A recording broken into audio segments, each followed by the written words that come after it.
Bien, y ahora sí, arrancamos con todo, nos vamos al primer panel, un panel de lujo con cuatro especialistas del INTA en Santa Fe, de CREA en la región centro, norte de Córdoba, de APRESID en la región sur de Buenos Aires y zona de influencia, allí nos vamos a ver un poquito todo lo que pasa en la parte regional y por supuesto también en el NOA con gente de la estación experimental Obispo Colombres.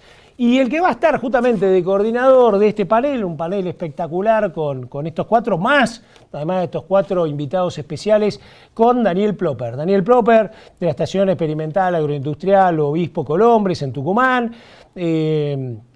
Daniel es gran amigo de todos nosotros, ingeniero agrónomo de la Universidad de Tucumán, realizó estudios de posgrado, maestría y doctorado en Purdue University en Indiana.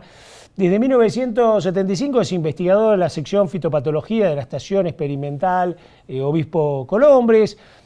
Trabajó muchísimo en todo lo que tiene que ver con el estudio, diagnóstico, control y todo lo que tiene que ver un poco con el tema biológico de enfermedades en cultivo. Desde 2004 es el director técnico de esta institución, investigador principal del CONICET, director y profesor de carreras de posgrado en la Facultad de Agronomía y Zootecnia de la Universidad Nacional de Tucumán, académico correspondiente de la Academia Nacional de Agronomía y Veterinaria.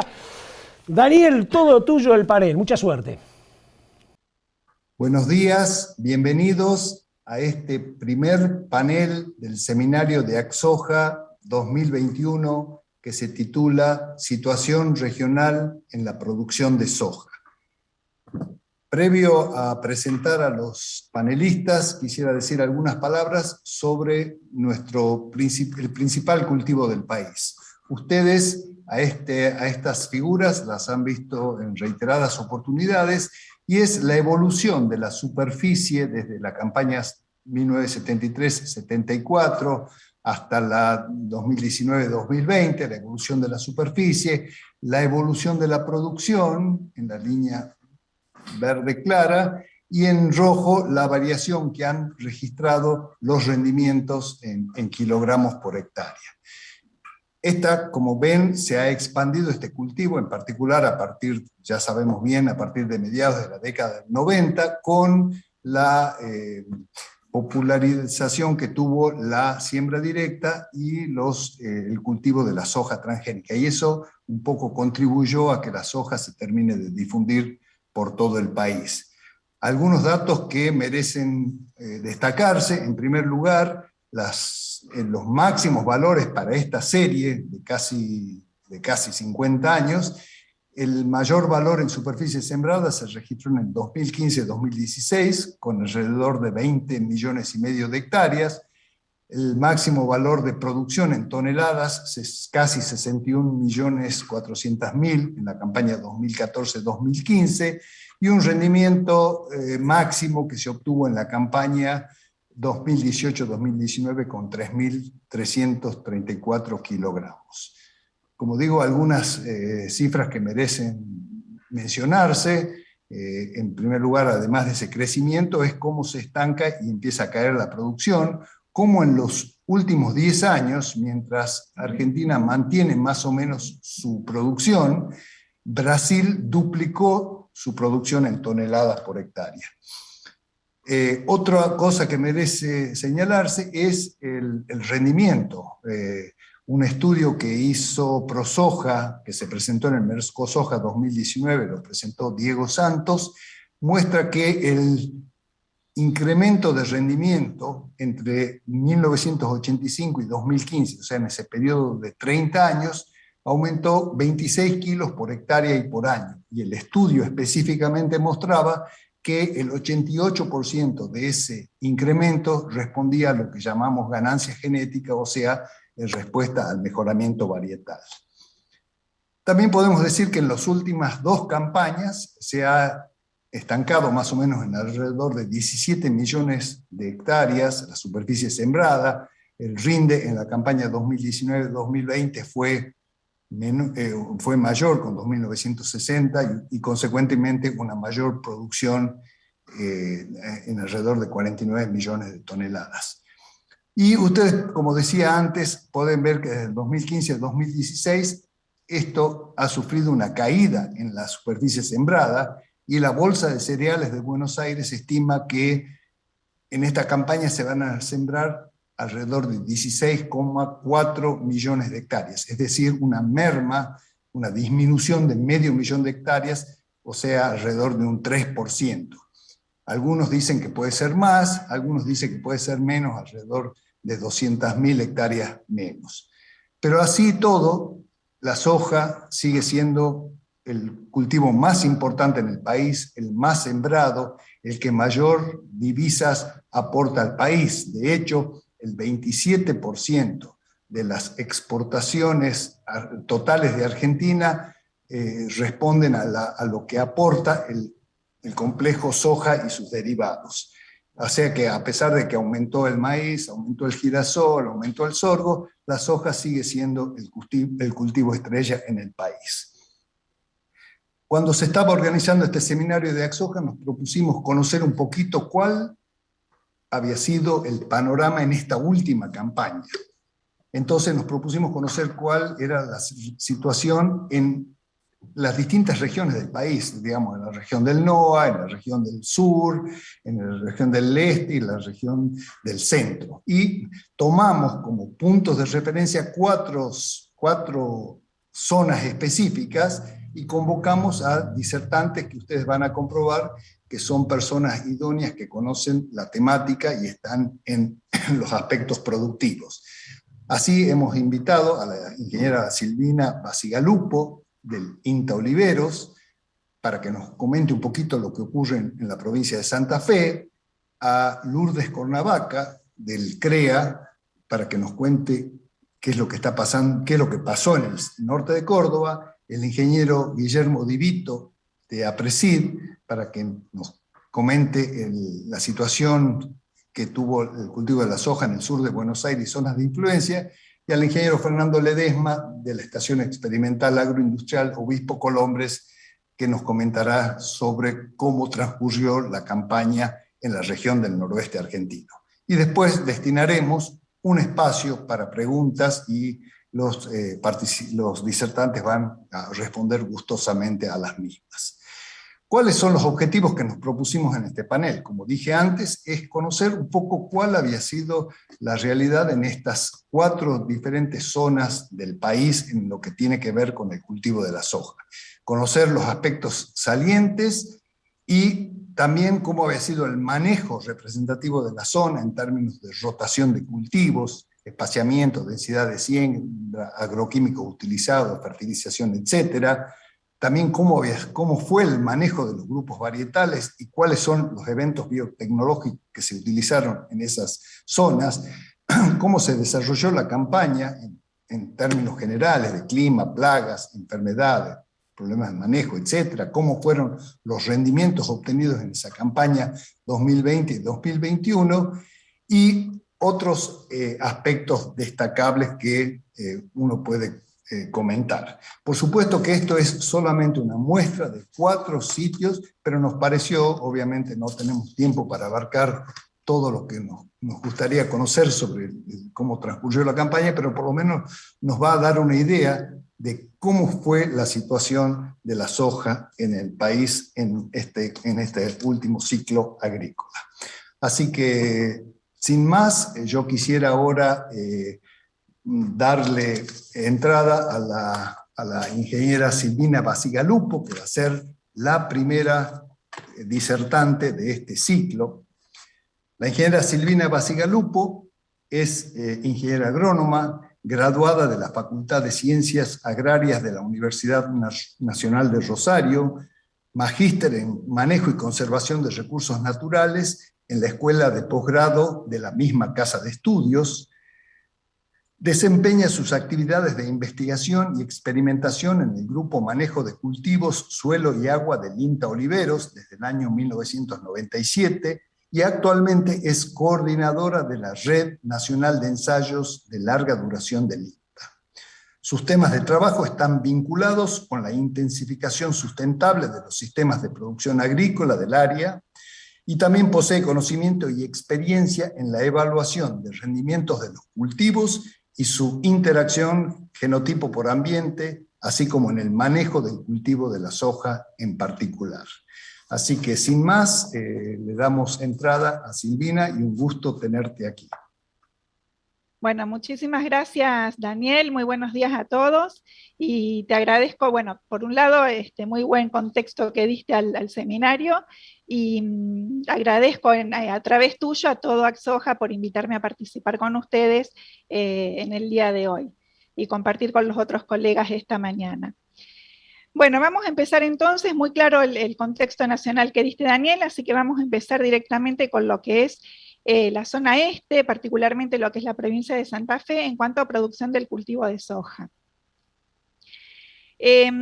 La superficie de siembra en esta provincia se mantuvo bastante constante en los últimos 5 años, alrededor de los 3 millones de hectáreas, que significaron en la última campaña un 18% del total nacional, después de Buenos Aires y de Córdoba. En Santa Fe, la soja se implanta o se produce en un 85%, o sea, en su gran mayoría, en los departamentos del centro-sur de la provincia, ocupando los suelos de muy buena capacidad productiva, los de alta y media aptitud agrícola. Y en lo que hace referencia a de qué manera son las secuencias de cultivos donde se implanta la soja de primera como la soja de segunda, vemos un cambio muy importante en lo que fueron los últimos 10 años. A partir de la 2011-2012, donde la soja de primera ocupaba el 70% de la superficie implantada en estos departamentos del centro-sur de Santa Fe, a la campaña 19-20, donde la soja de primera ocupaba el 48-49% de esa superficie. Lo que, bueno, nos alienta a ver que se está produciendo en sistemas un poco más pensados, más planificados, tendientes a alcanzar cada uno de estos cultivos esta línea del 33% de proporción entre ellos, o sea, la línea ideal de lo que sería una buena secuencia agrícola para el área de lo que es el centro-sur de Santa Fe. Bueno, y si bien yo les mostré en el gráfico anterior que la superficie de siembra en la provincia no había cambiado mucho en los últimos 10 años, esa variación fue solamente de un 5% menor de la 2011-2012 respecto a la 19-20, la gran diferencia fue la proporción entre soja de primera y soja de segunda, o sea, solamente bajó un 5% la superficie total de soja sembrada, pero lo que más varió fue la proporción entre soja de primera y soja de segunda entre esos 2 años. Mientras que en la 11-12 la proporción era de 87-13, primera versus soja de segunda, en la 19-20 fue de 61-39 y se repitió más o menos lo mismo en la 20-21. Bueno, esto todo lo contrario, no nos desalienta, como les decía antes, por todo lo contrario, nos alienta a que se produzca en mejores condiciones para el buen uso del suelo.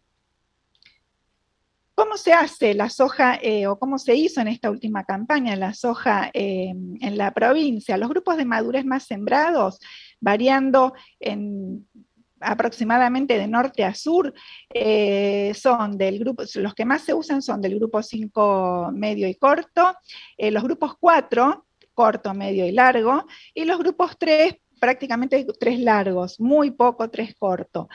Pero más del 80% de los grupos utilizados e implantados en esta gran superficie pertenecen a los grupos medio y largo.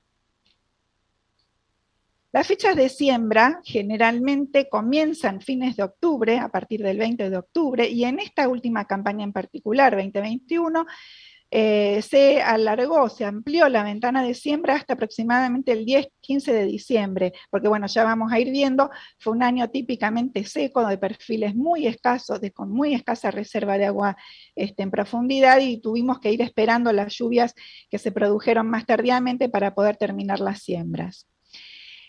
Con espaciamientos que varían indistintamente, desde los 35 centímetros, pasando por 42 a 52 centímetros entre hileras, aunque los más usados siguen siendo los de 42 y 52 centímetros de distancia entre hileras. Bueno, ¿cómo se desarrolló la campaña, la 2021 específicamente? ¿Qué adversidades encontró el cultivo en esta última campaña? La adversidad clave fue abiótica y fue la disponibilidad de agua en el perfil del suelo, o sea, lo que fueron las lluvias o las precipitaciones en todo el ciclo. Arrancó el área con un final de invierno, un inicio de primavera con suelos muy secos. Tengan en cuenta que los suelos por debajo del 50% de agua útil en su perfil son suelos que ya le imponen, le condicionan al cultivo manifestar síntomas de estrés. Bueno, así arrancó la primavera, pero no solo arrancó, sino que siguió desarrollándose bajo condiciones extremadamente secas, llegando recién al inicio del verano con presencia de algunas precipitaciones que fueron recargando de manera aleatoria ese perfil de suelo en la provincia. Y bueno, y por eso las siembras tuvieron que verse postergadas en muchos lugares hasta principios de diciembre para poder partir de suelos con un adecuado almacenamiento de agua.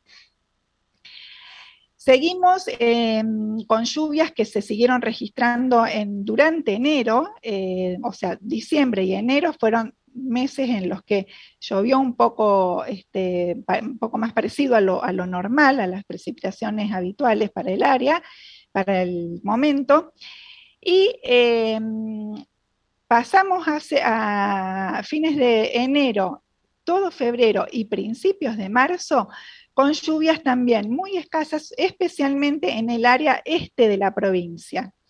Y como típico año niña o año de sequía, las precipitaciones fueron muy aleatorias y muy puntuales, para nada generalizadas, con precipitaciones puntuales donde había lotes en los que se registraban 50 milímetros y muy próximos lotes donde se registraban 10 o 5 milímetros. Así que bueno, el almacenamiento del agua fue clave en esta campaña y partimos entonces de una primavera extremadamente seca y un febrero, fines de enero y febrero, también con una sequía muy poco habitual para lo que suele ser el área nuestra y aleatorio. Dependía de las zonas con más o menor disponibilidad hídrica. Eso fue en cuanto al agua. En cuanto a temperaturas, bueno, en el gráfico tienen con las líneas marrones, anaranjadas, lo que es los registros históricos, medios históricos, con verde las máximas, las medias máximas de la campaña 2021 y con azul las mínimas, las medias mínimas de esta campaña. Lo que podemos ver es que fue una campaña con mayor amplitud térmica, o sea, noches más frescas de temperaturas menores a las históricas, pero las máximas mayores a los promedios históricos, o sea, fueron días muy cálidos con noches más frescas. Y así fue desarrollándose el cultivo. Con las lluvias entonces de diciembre y enero que permitieron un buen crecimiento vegetativo, pero con las temperaturas a su vez que van jugando y que empezaron a mostrar condiciones óptimas o condiciones propicias para el desarrollo de las adversidades bióticas. En cuanto a lepidópteros, lo que se registró fue desde principios de ciclo una presión bastante importante de lo que fue oruga bolillera, Helicoverpa gelatopoeon, y bastante generalizada también en el área, tanto en sojas de primera como de segunda, y que después se repitió hacia los periodos reproductivos del cultivo. Ya con controles que fueron más aleatorios, porque ya con el follaje más, con un cultivo con mayor follaje, se hacen más difíciles los controles de esta plaga. Y por otro lado, también tuvimos una presencia muy importante de trips, si bien estuvo presente también desde inicios del ciclo, se hizo muy evidente el efecto negativo de los trips desde fines de enero y durante febrero, bueno, potenciado justamente por la escasez de precipitaciones y las altas temperaturas, que hacían que se reinfectara el cultivo y bueno, y con sus efectos adversos adversos, potenciando las condiciones hídricas desfavorables. En cuanto a enfermedades, bueno, la sequía lo que hizo en cuanto a enfermedades foliares fue crear o propiciar ambientes menos favorables para las foliares. Sí hubo una muy alta incidencia de tizón bacteriano, que no estaba siendo presente en las últimas campañas, se presentó en la 2021. Y en cuanto a enfermedades de fin de ciclo, hubo presencia generalizada, pero con baja severidad, de mancha marrón. Después, hacia fines de marzo, desde mediados hacia fines de marzo, esta incidencia empezó a ser un poco más elevada, igual que la aparición de Kikuchi, que entonces fueron afectando un poco más a las hojas más tardías o hojas de segunda.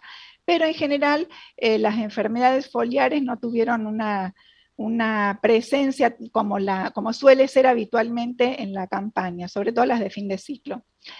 Sí hubo presencia de vasculares, que se hizo también bastante generalizada ya hacia finales del ciclo, por ahí por marzo, presencia de rodeos en los lotes por podredumbre carbonosa o macrofomina y cancro, y bastante menos de muerte súbita y podredumbre marrón. Bueno, después de atravesar todas estas adversidades, tanto abióticas como bióticas, no fue un año fácil para el cultivo de soja. Vemos qué pasó con su rendimiento final en esta campaña. Bueno, si nosotros comparamos el rendimiento promedio del cultivo de soja, si bien el nacional ya lo mostró muy claramente Daniel en su presentación, comparado el promedio por campaña de la soja en Santa Fe, lo que vemos es que en general Santa Fe rinde un 9% por arriba del promedio nacional. Si bien hubo campañas con mayores diferencias, el promedio es alrededor del 9%, que fue más o menos lo que pasó en esta última, en el 2020-2021. Con un rendimiento medio para la provincia de 3.030 kilos por hectárea.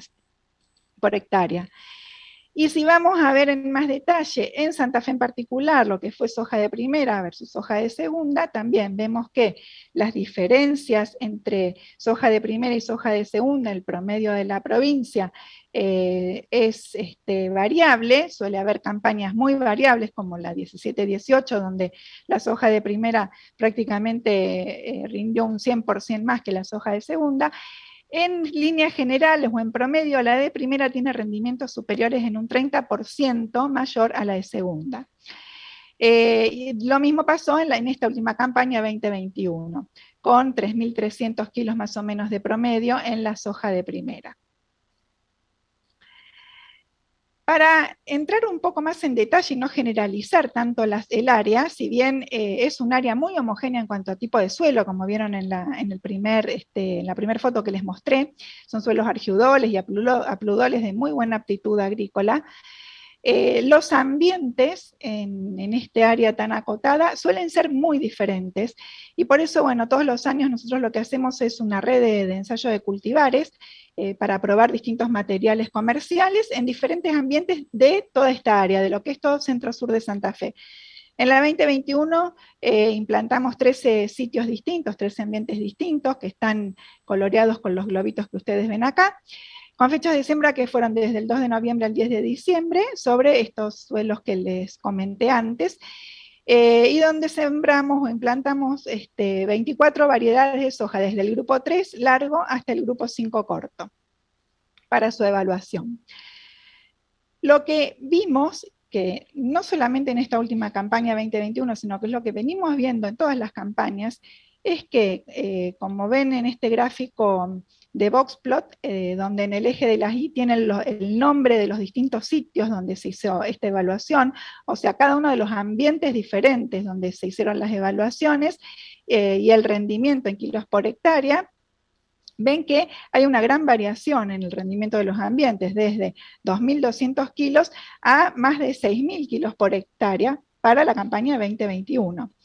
Mientras que el grupo de esas 24 variedades que les comentaba, que fueron desde el grupo 3 largo hasta el 5 corto, también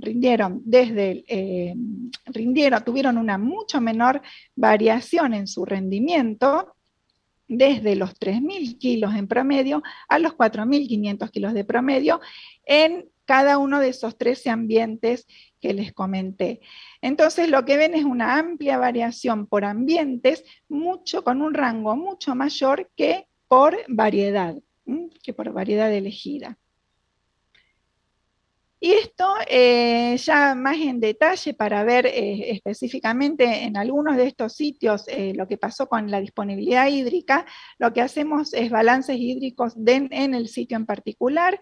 En el mapita ven de nuevo los 13 sitios, con colores verdes lo que están señalizados son los ambientes que rindieron por arriba de 4.000 kilos por hectárea promedio en esta campaña 2021, y con naranja los ambientes que rindieron menos de 4.000 kilos por hectárea promedio. ¿Cómo fue hídricamente? Por ejemplo, un ejemplo de uno de los ambientes que rindió arriba de 4.000 kilos por hectárea. En la línea, en el eje de las X tienen los días del ciclo del cultivo, en el eje de las Y el agua útil en el perfil del suelo hasta los 2 metros de profundidad en milímetros. Las líneas verdes, la línea verde me muestra, a medida que avanzamos en el ciclo, me muestra cuál es el límite de agua que me estaría indicando el nivel de estrés para el cultivo. Y la línea negra me indica cuál es la capacidad máxima de almacenaje de ese suelo. La línea azul es realmente cuál fue la disponibilidad hídrica del cultivo en ese lugar. Entonces, todo lo que esté, toda la línea azul que esté por debajo de la línea verde, significa que en esos momentos el cultivo tuvo síntomas de estrés, y cuanto más abajo de esa línea, mayores o de mayor intensidad es ese estrés. Lo que pudimos ver para este ciclo es, bueno, en el gráfico de arriba tienen un ambiente de mayor de 4.000 kilos por hectárea, en el de abajo un ambiente de menor de 4.000 kilos por hectárea, y se repitió en forma generalizada para todos los que rindieron. O sea, este gráfico fue muy parecido para todos los ambientes de bajo rendimiento, mientras que este gráfico fue muy parecido para todos los ambientes de alto rendimiento. Lo que vimos es que... Ya estamos llegando al tiempo, por perfecto, favor. ya redondeo. Para cuando iniciaron el periodo crítico y cuando de R3 a R6, lo que vemos es que en los ambientes de menor rendimiento el cultivo sufrió más estrés hídrico que en los anteriores. Esto dio como resultado diferencias de rendimiento, obviamente, donde lo que vemos es que en barras verdes el rendimiento medio para cada uno de los cultivares por grupo de madurez en ambientes de alto rendimiento, y con barras naranjas para ambientes de menor productividad. Lo que vimos es que los grupos 4 largos, tanto en ambientes altos como bajos, fueron los que mayor rendimiento tuvieron, seguidos por 4 cortos y 5. Y de menor rendimiento para esta campaña en particular, y debido a la limitante hídrica, fueron los 3, grupo 3. Esto se los comento muy rápido, son estabilidad y rendimiento medio para ambientes de alta, media y baja productividad en toda este área centro-sur de Santa Fe, y lo que vemos también es rendimientos muy diferentes, más que nada por productividad, más que diferencias por grupos en sí. Así que cerrando con algunas consideraciones finales, vemos que actualmente disponemos en el mercado de cultivares comerciales de soja, de muchos cultivares comerciales de soja de los grupos 3, 4 y 5, de muy buen comportamiento para el centro-sur de la provincia de Santa Fe. Solo sería conveniente seleccionar cada variedad de acuerdo al ambiente donde lo queremos implantar, por su estabilidad o por mayor o menor interacción con el ambiente, pero bueno, evidentemente las empresas, como mostró también Daniel antes, están trabajando muy bien en lo que es mejoramiento genético y disponemos de muy buena genética para implantar.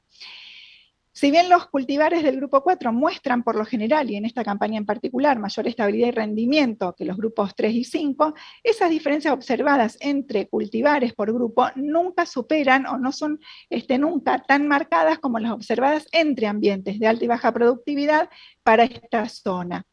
Así que trabajar en disminuir esta brecha significaría un salto muy importante en la producción de la soja para el centro-sur de la provincia. y esto se hace con una planificación a mediano o largo plazo, incorporando no solo tecnología de insumos, sino y especialmente tecnología de procesos, haciendo hincapié en rotación de cultivos, prácticas que favorezcan balances de agua positivos, fertilidad física y química de los suelos más que del cultivo, fechas de siembra. Todo esto contribuiría a trabajar en este camino. Muchas gracias y quedo a disposición para cualquier pregunta. Bueno, muchísimas gracias Silvina por una muy buena visión de lo que fue la producción de soja en Santa Fe en la campaña 2020-2021. Así que seguimos ahora con la segunda disertación a cargo de la ingeniera María Lourdes Cornavaca. Lourdes es ingeniera agrónoma, recibida en la Facultad de Ciencias Agropecuarias de la Universidad Nacional de Córdoba, responsable técnica de la Mesa Agrícola de la región CREA Córdoba Norte y asesora del CREA Jesús María en equipo con Santiago Cornavaca. Es además asesora técnico-privada en un establecimiento agrícola en la zona de Jesús María, Córdoba. Y como dije, nos va a comentar sobre cómo fue la producción regional en el norte de la provincia de Córdoba. Adelante, Lourdes. Bueno, buenos días a todos, muchas gracias Daniel y bueno, gracias a Axoja por la invitación, en nombre también un poco de CREA, que es quien represento en esta ocasión. Como comentó Daniel, yo estoy en la zona de Córdoba Norte, así que bueno, la idea es poder dar un panorama de lo que fue la última campaña en nuestra región. Para contarles y situarlos un poco, estas son todas las regiones que tiene CREA, y nosotros estamos dentro de lo que es el centro norte de Córdoba, así que, bueno, sobre estas regiones que voy a estar ampliando un poco. Para contar, quería iniciar con una pequeña evolución de lo que viene siendo estos últimos 20 años en la región, porque ha habido cambios a nivel de sistema, de rotación, y bueno, para nombrar algunas cosas principales, más o menos en el año 2000 y para adelante, la región llevaba una rotación de un 50% soja, se hacía un 20% del área trigo-soja, en aquellos años que se podía sembrar trigo, que había humedad en el otoño, y un 30% de maíz. Para generalizar, esa era la rotación que más se usaba. El maíz en ese caso se hacía el 80-90% maíz temprano, que le llamamos nosotros, que es maíz de septiembre a noviembre, y se usaban grupos de madurez de soja de 3, 4, 5, perdón, ahí dice 6, pero es 3, 4 y 5, así que bueno, como para tener una idea de lo que era en ese momento. Llegando a fines de los 2000, casi 2010, hubo varias campañas con seca, con malos rendimientos, y se empezó a cambiar un poco el sistema de producción, llegando a ser casi 50% soja, 50% maíz. Hubo muchos años donde no se pudo sembrar trigo en la región en el invierno por cuestiones de coyuntura de precios, de humedad en el otoño. Si bien en otoños húmedos con buen precio el trigo, algo de soja pasa a trigo-soja, y apareció el garbanzo en la región, entonces algunos lotes de maíz pasaban a tener garbanzo-maíz. Pero bueno, eminentemente se fue rotando hacia un 50% soja, 50% maíz. También teniendo que ver con cuestiones ambientales de incluir un poco más de gramíneas en el verano. Pero uno de los principales cambios fue que se pasó a sembrar el 90% del maíz como maíz tardío, es decir, fecha de siembra ya de diciembre-enero, en el caso del secano, no como veníamos antes acostumbrados a sembrar maíces tempranos buscando alto potencial. Todavía sí, en lo que es bajo riego, o al sur, o en el pie de sierra, se hacía algo de temprano, pero eminentemente la región pasó a hacer todo maíz tardío. Y ya hoy, si nos situamos en este año, en estas últimas campañas, podemos decir que se ha movido todo lo que sea periodo crítico, tanto de soja, maíz, para febrero y marzo, con esas fechas de siembra, ya de soja tirando noviembre, maíz tirando diciembre. La soja pasó a quedar, a sembrarse después de maíces tardíos, o sea que también su antecesor cambió, y se dejaron de usar grupos más cortos que se usaban buscando por ahí mayor potencial, para pasar a grupos un poquito más largos, buscando esta estabilidad del sistema frente a esos años de seca que habían causado tanta inestabilidad en la zona. Así que bueno, dentro de ese marco les comento cuál es la tecnología usada en nuestra región, y para eso lo voy a dividir como en tres ambientes, porque si bien tenemos cuestiones similares, pero bueno, al sur, al centro y al norte no se hacen exactamente igual las cosas.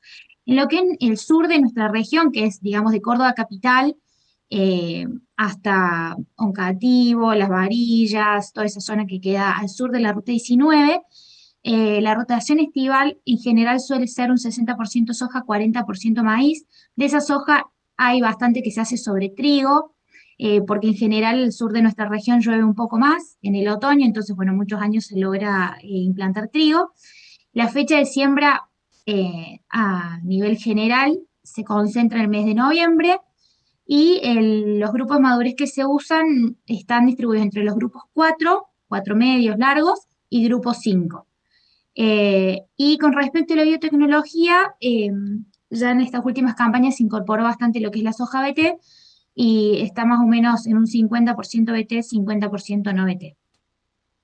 Pasando al centro de nuestra región, que es de Ruta 19 hacia el norte, hasta casi la Ruta 17, llegando a Totoral, toda esa zona que bueno, para nosotros aporta mucha cantidad de superficie, es muy importante, es como nuestro jamón del medio.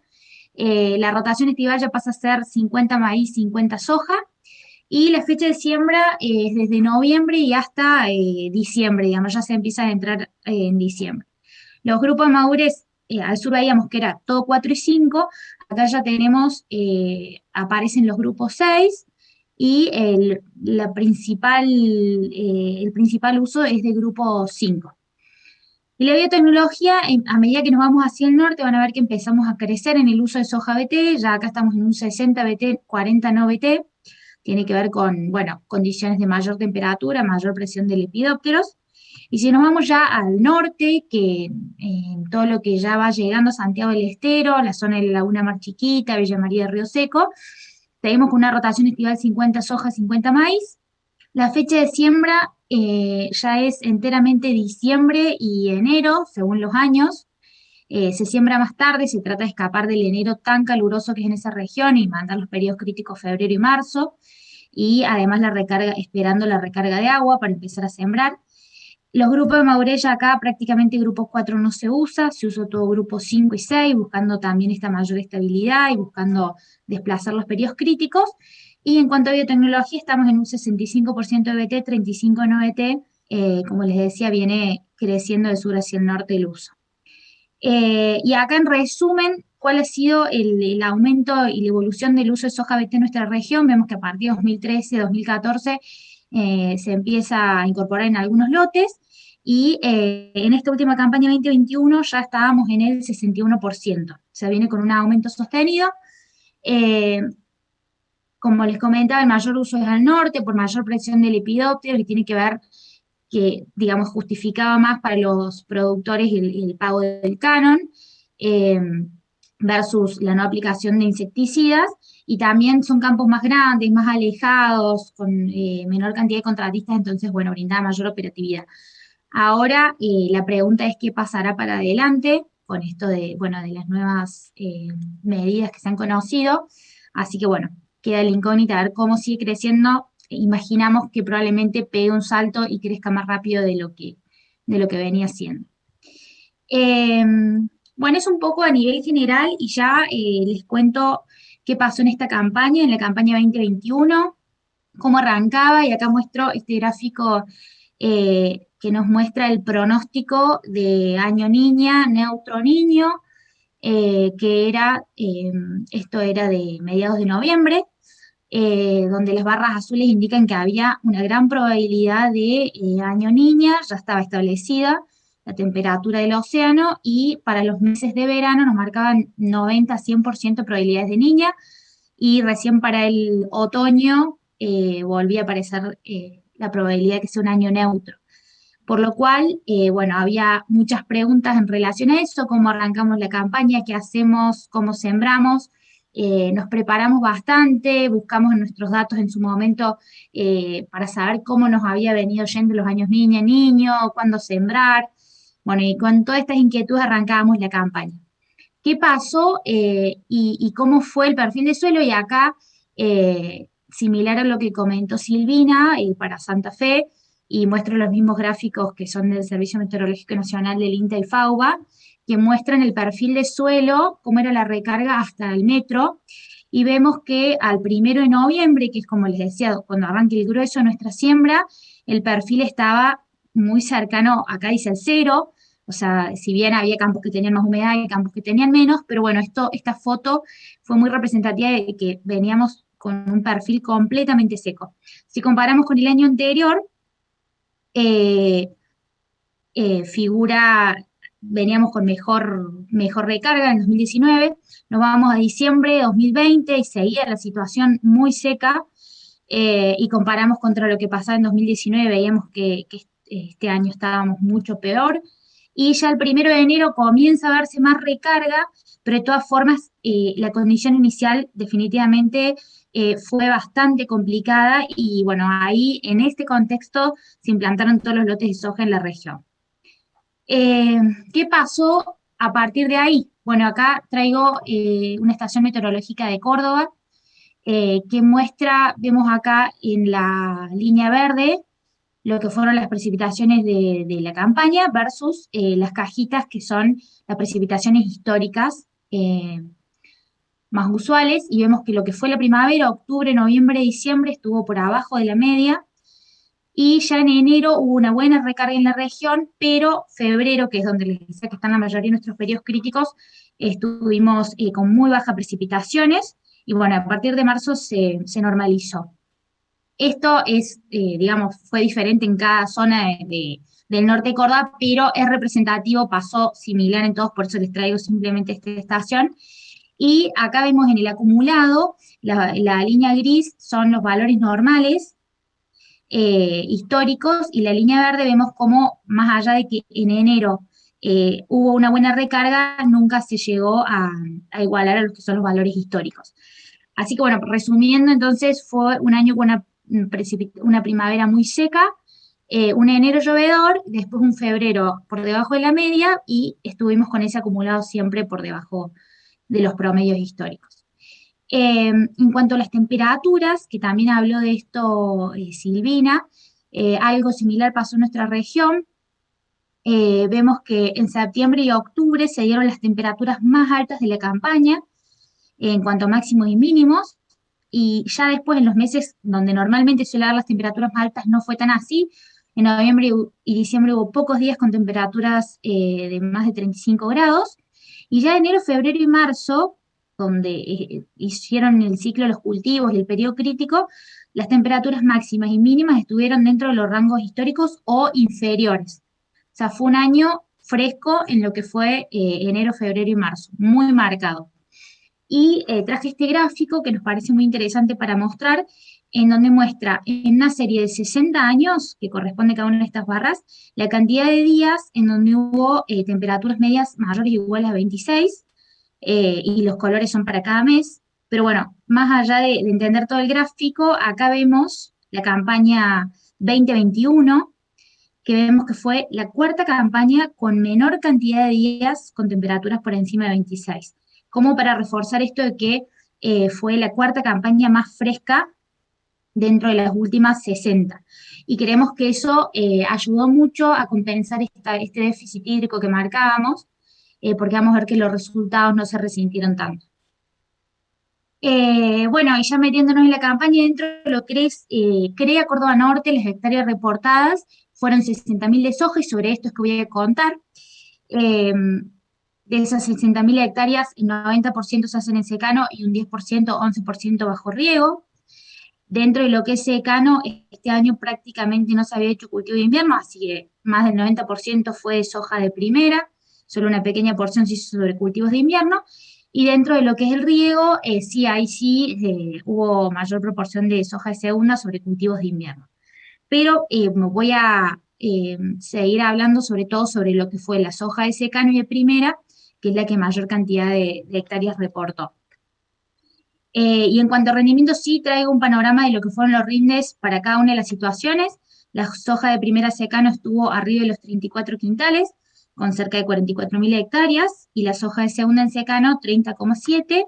Esto nos marca una diferencia entre la de primera y la segunda de 3,7 quintales, es una merma de rinde del 11% entre la soja de primera y de segunda, lo cual es bastante menor al histórico, que está cerca del 20%. Y en el caso del riego tuvimos 44 quintales y la soja de segunda 38, hubo 6 quintales de merma entre la soja de primera y de segunda, que nos marcó un 14%.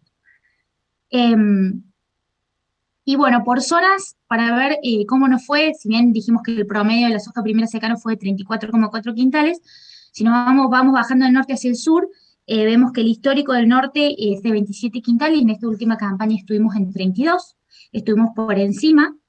La fecha de siembra principalmente fue diciembre, no hubo tanta siembra en enero, lo cual es normal en la región, y si vemos, acá están todos los lotes reportados, con diferentes colores de acuerdo a los grupos de madurez usada, no hubo rendimientos casi por debajo de los 20 quintales. Nos sorprendió mucho ver esto, habiendo visto lo que era el año niña. Si nos vamos al centro de nuestra región, el histórico es de 32 quintales, en esta última campaña estuvimos en 36, y la fecha de siembra estuvo del 15 de noviembre al 20 de diciembre. Acá sí se sembró un poco más tarde, porque como veíamos la primavera no hubo nada de recarga, pero y lo que se vio es que en todas las fechas de siembra no hubo una gran merma por el atraso. Si bien ya a fines de diciembre empieza a reducir los rendimientos, hubo mucho esfuerzo de parte de los productores para sembrar dentro de la fecha óptima. Y al sur, que tenemos un histórico de 32,5 quintales, en esta última campaña estuvimos en 37, y con fecha de siembra concentrada en un mes, entre lo que fue mediados de noviembre y mediados de diciembre. Acá sí, también se atrasó, que suelen empezar los lotes a fin de octubre, principios de noviembre, y también muy parejos los resultados en todo el pulso de siembra. Bueno, y ya para ir cerrando, las principales conclusiones fueron, o sea, muy buenos resultados para la zona a pesar del pronóstico niña, a pesar de las menores precipitaciones. No comenté mucho de adversidades, pero no fue un año marcado por mayores adversidades a lo que comentábamos de ese inicio seco. Enfermedades, hubo bastante poca presión, los cultivos no estuvieron muy estresados, el cultivo de soja sobre todo, hubo algunos tipos de podredumbres o por condiciones frescas, húmedas, y en cuanto a plagas, también al haber menores temperaturas, no hubo demasiada presión. Los rendimientos, como dije, estuvieron un 15-20% por encima de los promedios históricos, y creemos, sí, haciendo un poco el análisis, que hubo un muy buen uso de las decisiones en cuanto a lo que fue fecha de siembra y el uso de grupo de madurez, porque vimos que si bien se atrasaron algunas fechas de siembra, no se llegaron a ir fuera de los periodos óptimos, en donde hay mucha caída de rendimientos, y los grupos de madurez, se usaron grupos de madurez un poco más estables, más largos, y tuvieron muy buenos resultados. Y bueno, como les decía, no hubo mayores inconvenientes en lo que fue plagas y enfermedades, así que fue una campaña en donde salimos bastante airosos a pesar de cómo arrancó. Muchísimas gracias. Bueno, muchísimas gracias, Lourdes, por una excelente caracterización de lo que fue la campaña agrícola 2020-2021 en Córdoba, Centro y Norte, así que muy agradecidos. Pasamos entonces a la tercera disertación a cargo del ingeniero Guillermo Di Vito. Guillermo es ingeniero agrónomo, egresado de la Universidad de Mar del Plata, donde también completó su maestría y su doctorado. Es asesor de empresas agropecuarias en el sudeste de la provincia de Buenos Aires, abarcando alrededor de 25.000 hectáreas, y es asesor de la regional Necochea de APRESID. Así que, Guillermo, esperamos tu presentación sobre el sudeste de la provincia de Buenos Aires y zonas de influencia. Bueno, Daniel, ¿qué tal? Buenos días, muchas gracias por la presentación, buenos días a la audiencia. Muchas gracias a Axoja por la convocatoria para esta presentación. Vamos a hablar sobre cómo manejamos el cultivo de soja en la zona. Le doy el crédito, como dice ahí en el primer slide de la presentación, a Germán Berg y a Juan Pablo Edwards Molina, de APRESID e INTA Balcarce respectivamente, porque este trabajo es una síntesis del análisis de campaña que hacemos nosotros de la regional Juan Manuel Fangio de APRESID. Así que bueno, el crédito es también para ellos que lo hacemos en conjunto. que es un poquito lo que vamos a ver hoy. Bueno, primero, ¿qué lugar ocupa la soja en la rotación acá en el sudeste de la provincia de Buenos Aires? Que vamos a ver que ha tenido algunas fluctuaciones en los últimos años y vamos a analizar sus causas.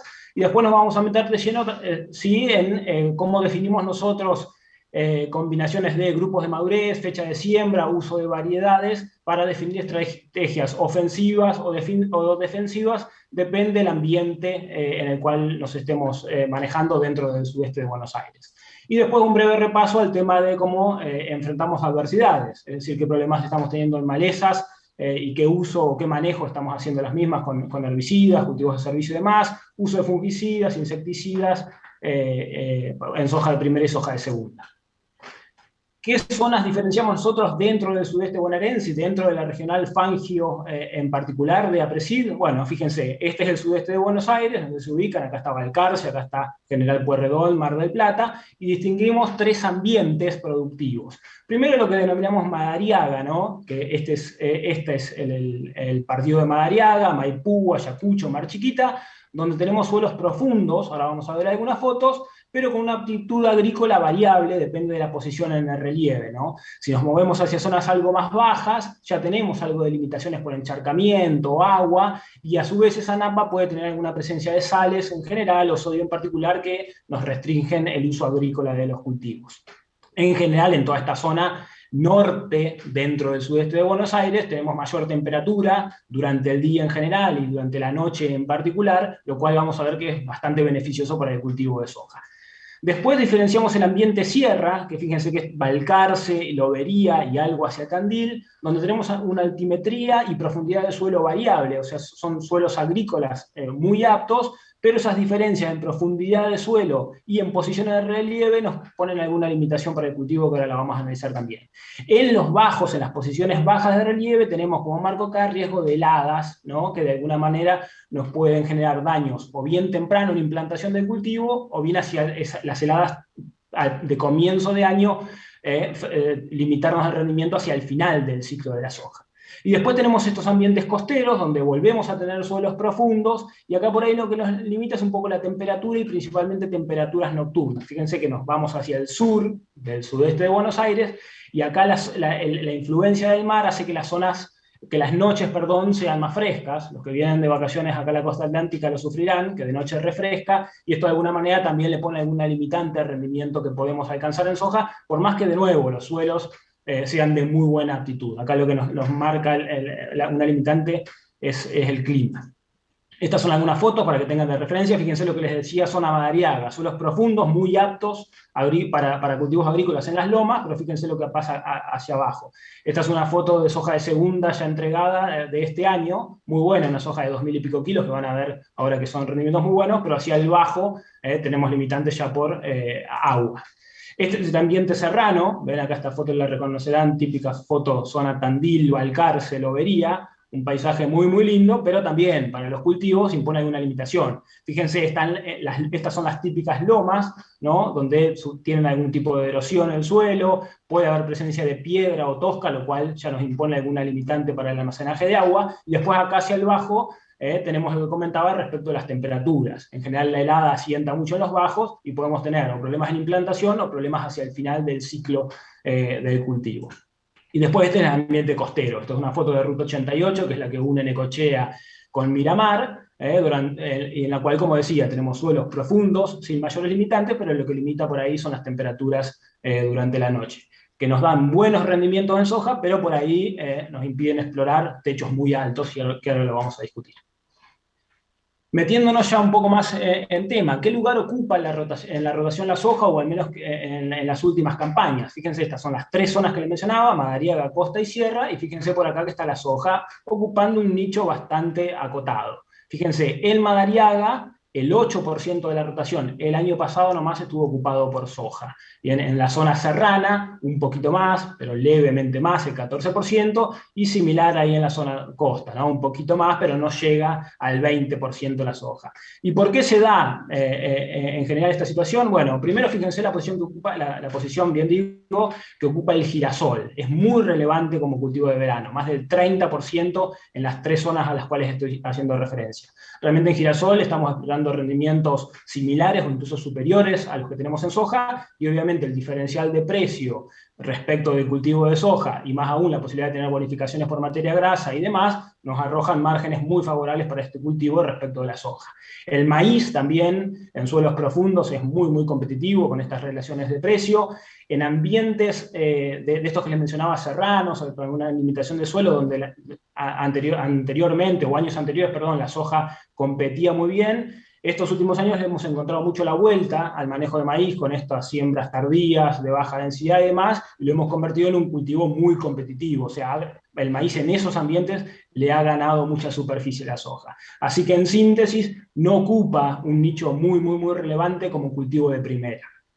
Como bien sabemos, también acá en el sudeste de Buenos Aires, los cultivos de invierno son un pilar muy fuerte de la rotación. Fíjense que se llevan entre el 30, trigo y cebada, entre el 30 y el 40 y pico % de la superficie, así que esto también le quita en la rotación global un poco de lugar a la soja. A favor de la soja, tengo que decir también que cerca del 90% de la superficie que se siembra con fina, después se siembra con soja de segunda, ¿no? Entonces ahí sí tiene un poco más de relevancia el cultivo de soja en la rotación. Pero bueno, esta es la situación general. Quería destacar que para esta campaña que está comenzando, la soja de primera tiene el peor margen bruto de todas las combinaciones de cultivo, de nuevo, maíz, girasol, o trigo, soja, cebada, soja. Entonces, como cultivo de primera, va a andar en estos valores, esta campaña que se inicia, o incluso algo inferiores. O sea, tenemos muchas empresas de las cuales asesoro que directamente no hacen soja de primera, para que tomen una dimensión del nicho acotado que tiene actualmente el cultivo. Y en algunos casos, el maíz de segunda, que tímidamente está cobrando más relevancia, también, sobre todo sobre cebadas cosechadas temprano, tiene mejor margen bruto que la soja de segunda, así que también ahí le está haciendo fuerza con algún nicho pequeño en la rotación.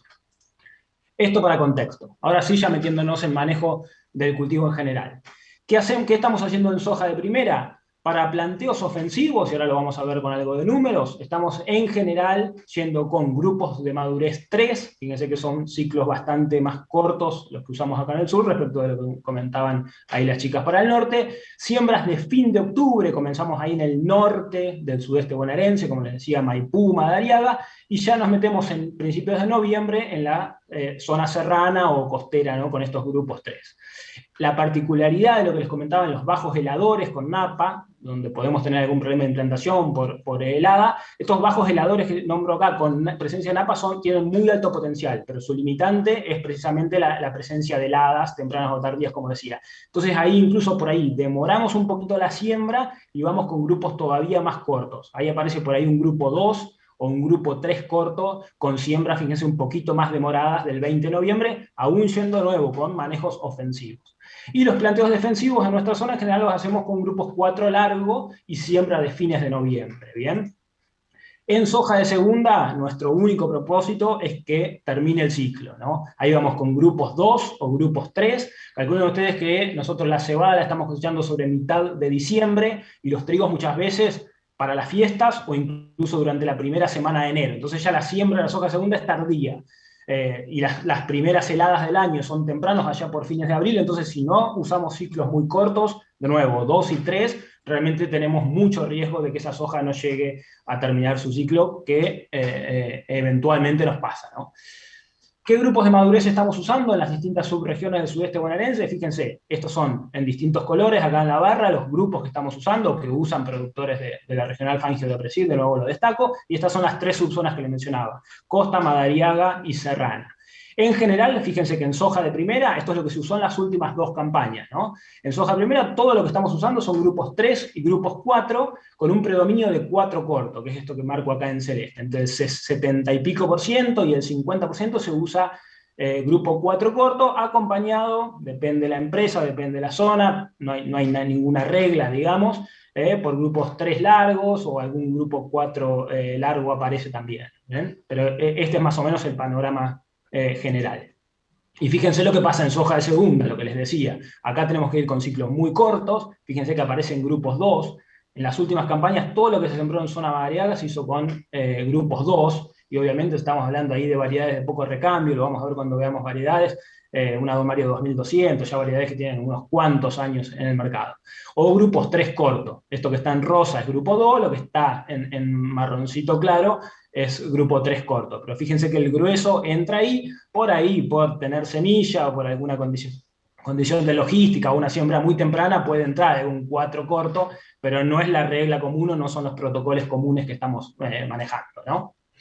Fíjense variedades que habían pedido por ahí en el planteo de este panel. Estas son las variedades que estamos usando. Fíjense, más del 70% de la siembra de los productores de este grupo de APRESID se hizo con 5 variedades. Acá pueden ver que hay variedades relativamente viejitas, variedades del año 2016, 40R16, 40R18 un poquito más nuevas. Esto es, de nuevo, las últimas 2 campañas.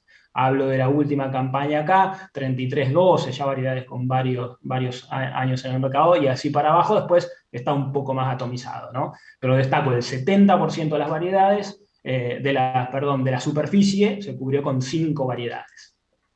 En soja de segunda, mucho más acotado el nicho acá. Acá, bueno, obviamente en la audiencia por ahí seguramente hay especialistas. Acá el recambio de variedades de estos ciclos tan cortos es mucho menos importante a nivel nacional, entonces el productor, fíjense, un 20 y pico % de la superficie se siembra con 2200, una variedad que ya tiene mucho tiempo en el mercado, lo mismo para 3312, ¿no? Y tampoco vemos, no hay variedades nuevas disponibles y tampoco vemos tanta relevancia en el recambio porque lo que nos está limitando es el ambiente acá y la carrera esa contra la helada, ¿no? Fíjense rendimientos de las últimas campañas, de la última campaña, perdón, de esta última cosecha en función de la fecha de siembra, para que vean un poco los rendimientos que exploramos y cómo cae ese rendimiento. Esto es para primera, en rosa, para las 3 campañas, ¿no? Primero marco, bueno, ¿cuándo empezamos a sembrar? Como les decía, en Madariaga, acá en el panel del medio, empezamos a sembrar allá por fines de octubre y cubrimos todo noviembre con siembras de primera. Para la costa y para Serrana, por ahí empezamos ya así más a principios de noviembre. Fíjense acá todo lo que está en rosa, y fíjense acá lo que está en rosa en Serrana. Y después lo que está en celeste ya sí es soja de segunda. Pero fíjense cómo se nos cae el rendimiento en la medida que demoramos la fecha de siembra, y mucho más aún si nos metemos en soja de segunda. Acá obviamente por un lado tenemos el efecto del cultivo de invierno antecesor, que en general son cultivos de alto rendimiento acá en la zona, y nos dejan el suelo con poca agua almacenada y demás, pero tenemos mucho efecto de la siembra. Acá en nuestra latitud, realmente cuando demoramos la fecha de siembra, se deteriora mucho el ambiente en cuanto a radiación y temperatura, metemos periodos críticos y llenados más allá hacia fines del verano, y eso lo pagamos en rendimientos mucho más bajos, ¿no? ¿Qué rendimientos exploramos estas últimas 2 campañas? Fíjense acá, de nuevo, las 3 zonas, bien, distribución de rendimientos de las últimas 2 campañas, 19-20 y 20-21, para soja de primera, es la distribución en rosa, y para soja de segunda, la distribución en celeste.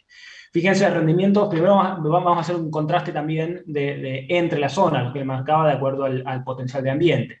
En la costa, en soja de primera, las últimas 2 campañas, exploramos rendimientos medios de unos 3.000 kilos. ¿ven? 2.900 la última campaña, 3.000 kilos la última campaña. Esto, poniéndolo en contexto con los históricos, fueron realmente campañas de muy buenos rendimientos, ¿no? Hablar de 3.000 kilos en zona costera es muy bueno. 3.500, fíjense acá en Madariaga, el efecto favorable de la temperatura se hace notar en esta zona. 2.500 en soja de segunda, realmente muy bueno. Para el sudeste de Buenos Aires estos rendimientos son muy buenos. Y ya si nos vamos a zona serrana, con esos problemas de limitante de profundidad de suelo y ambiente en general, los rendimientos son menores, si lo comparamos con las otras 2, 2.700 en general, 2.700, 2.900 para la soja de primera, y fíjense lo magro que es el resultado de soja de segunda. Aún habiendo sido campañas buenas, esta última 1.900 kilos fue muy buena, pocos lotes, pero muy buena, pero fíjense la anterior, 1.100 kilos. O sea, realmente la soja de segunda en el sudeste de Buenos Aires tiene un rendimiento bajo y bastante errático en general. Fíjense acá la misma información presentada para discutir un poquito o ver un poco los techos de rendimiento. Estos son los techos máximos, o el percentil 95, mejor dicho, no el máximo absoluto, la mediana y el percentil 5 acá abajo. Pero fíjense, si el análisis lo ponemos en los rendimientos máximos alcanzables, se vuelve a notar esa escalerita entre zonas para las dos campañas, ¿no? Muy buenos techos en zona Madariaga, 4.700 kilos, es muy bueno para el sudeste bonaerense. Muy buenos para zona costera, 4.700, y algo inferiores para Serrana. Fíjense acá, esta campaña en particular se vio bien esa escalerita. Y fíjense lo que pasa en soja de segunda, ¿no? Los techos para la última campaña, 2.500 en la costa, 3.200 en Madariaga, bastante más alto, y un techo de 1.900 en Serrana. Marca de nuevo la escalera. Ahora sí, metiéndonos un poco en adversidades y su manejo, como para ir terminando, fíjense la problemática de malezas. Estas son las especies que predominan en el sudeste bonaerense como especie principal, la especie driver para definir estrategias de control, y como segunda especie. En general, bueno, se puede ver evolución entre campañas y demás, que es lo que hacemos para discutir un poco, pero tenemos mucha presencia de rama negra, de Conilla bonaerensis, que ya es un viejo conocido en la zona y lo hemos aprendido a manejar.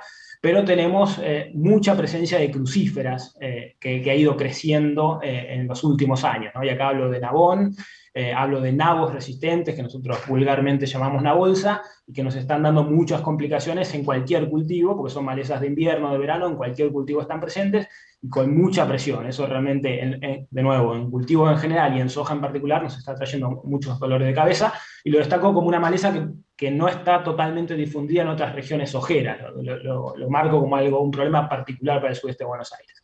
Y después, problema general de la región pampeana o extrapampeana, es el yuyo colorado, que empezó tímidamente hace 3 o 4 campañas, pero ya a partir de la campaña pasada ya explotó, y probablemente esta campaña ya una gran parte de los lotes con soja tengan que ser tratados con herbicida pre y post emergentes para el control de esta maleza.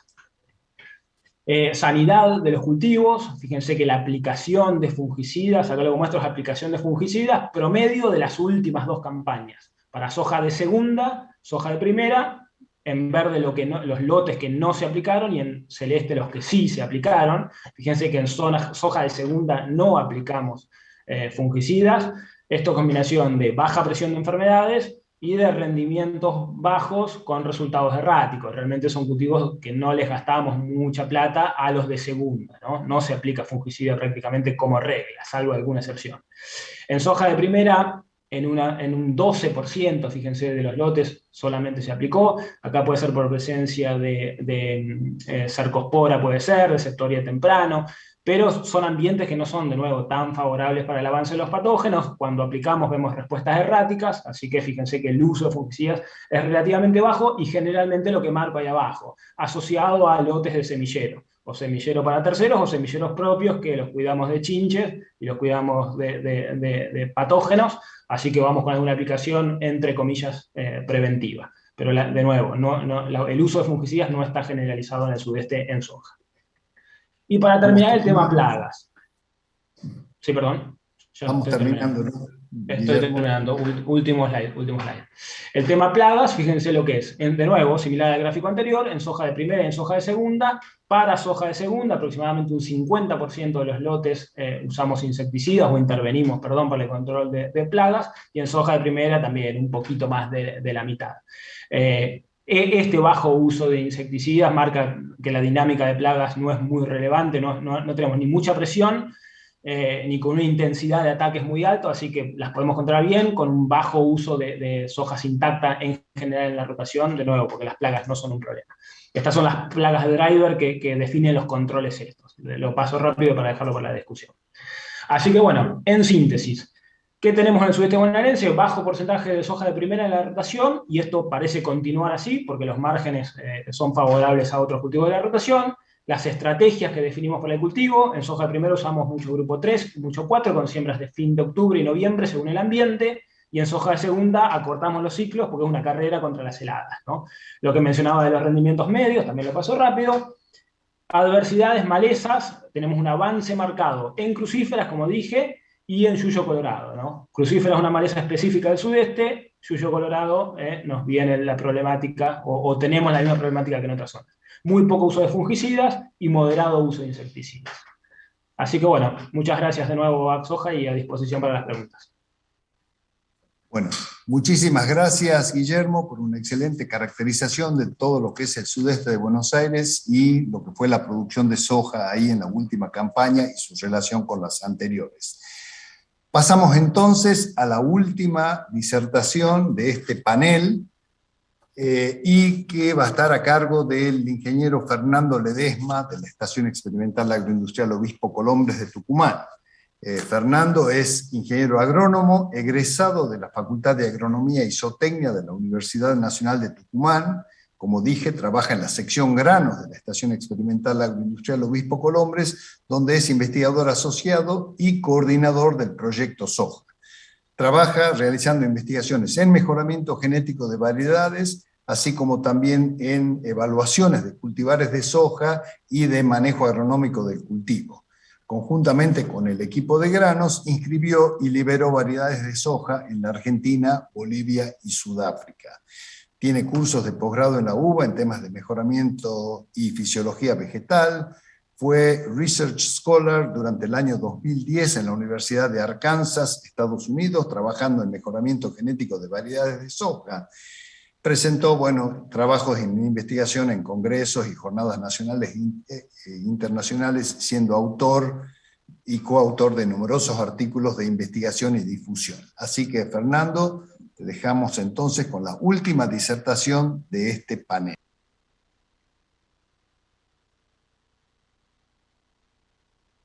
Buenos días, muchas gracias Daniel y muchas gracias también a Soja y a todos los que estuvieron involucrados en la organización del seminario.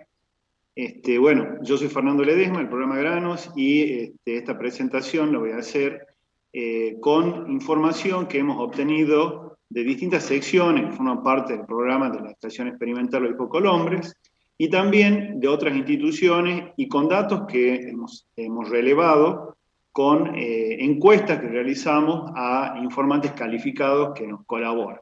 Así que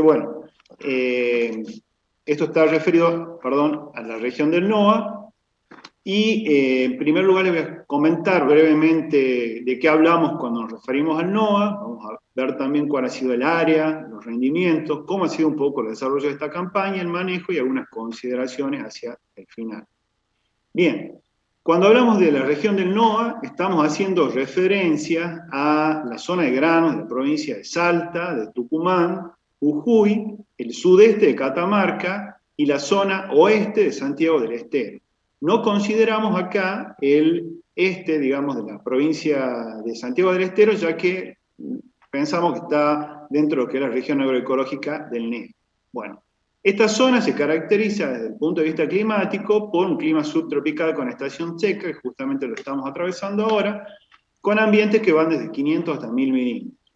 Las precipitaciones en nuestra región son muy intensas, irregulares y con presencia siempre de algunos baches hídricos que son muy frecuentes. Y también nuestras temperaturas en general, las medias son bastante altas.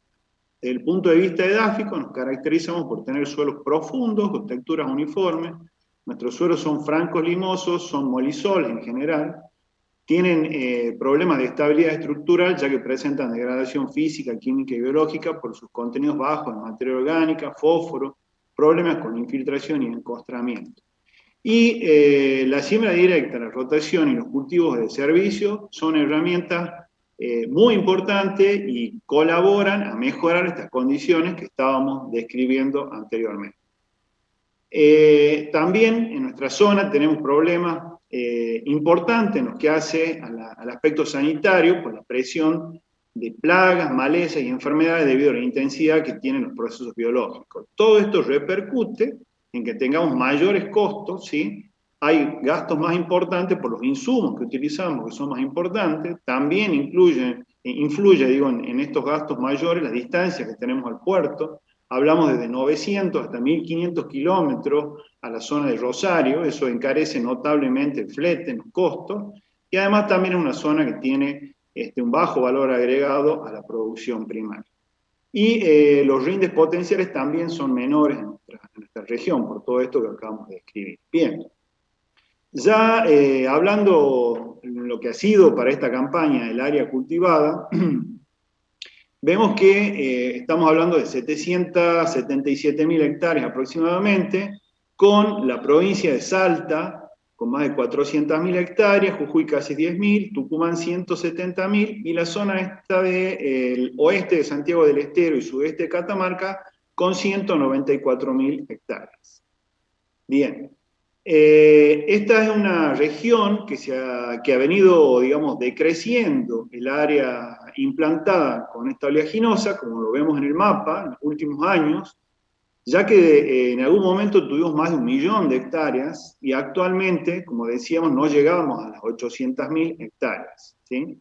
Bueno, esto básicamente viene por un incremento en la superficie con maíz y a su vez también por una competencia con otros cultivos, especialmente cultivos regionales, como son la caña de azúcar, citrus, poroto, otras specialties como pueden ser también el sésamo, el poroto mungo y otros cultivos que tenemos en la región, que todo eso también va compitiendo con la soja.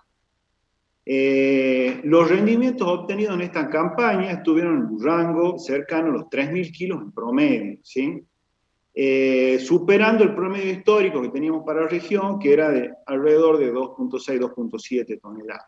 En el caso de Tucumán fueron mayores, casi llegando a los 3.100 kilos, pero con rangos variables que iban desde 2.000 kilos por hectárea hasta 4.500, e incluso hubo lotes con mayores rendimientos que lo señalaba. Salta estuvo con rendimientos más bajos, eso se debió también a que tuvieron mayores problemas ambientales, cercanos a los 2.600 kilos por hectárea. Bien, esto era unos resultados de la red de macroparcelas como para comparar también, si bien son valores un poquito más altos que los promedios, pero como para ver que esta campaña en perspectiva y comparada con una media, supera a la media de estos últimos, digamos de la media regional que tenemos en el norte. Bien. Ya hablando del aspecto climático, ¿cómo fueron las precipitaciones? Bueno, ya sabíamos que teníamos el pronóstico de Año-Niña y en cierta forma se dio de esa forma, con precipitaciones muy heterogéneas en lo que fue a la distribución, tanto en el tiempo como en el espacio. Hubo lluvias escasas al principio y también problemas de falta o brechas hídricas y falta de agua en algunos momentos. También los acumulados en general estuvieron por debajo de la normal. Si ustedes ven acá, respecto a la normal, en este ambiente que es representativo de muchos otros del NOA en la campaña pasada, estuvieron casi 200 milímetros menos respecto a las medias normales que tenemos en estos ambientes del NOA. Pero a favor de esta circunstancia adversa, hubo una mejor distribución de la lluvia, sobre todo, como podemos ver acá, en los periodos críticos, donde se dieron lluvias cortas, lluvias de menor intensidad, pero bien distribuidas en los momentos de mayor requerimiento de cultivo. En cuanto a las temperaturas, también tuvimos, digamos, un factor favorable que fueron temperaturas medias que estuvieron cercanas a los valores normales e incluso por debajo de lo normal en lo que fueron las máximas y las mínimas, como podemos ver en la mayoría del ciclo del cultivo. Y además también, al momento de la cosecha, tuvimos buenas condiciones, ausencia de temporales que suelen ser frecuentes en nuestra zona, sin embargo eso no sucedió, entonces eso permitió que se produjera una cosecha rápida en tiempo, y eso seguramente va a redundar también en una buena calidad de la semilla. Las fechas de siembra principalmente se dieron en dos momentos importantes. Una siembra temprana, que fue a fines de noviembre, principios de diciembre. Luego tuvimos un bache importante ahí de hídrico, donde no pudimos sembrar, y nuevamente se retomó la implantación del cultivo hacia fines de diciembre y principios de enero.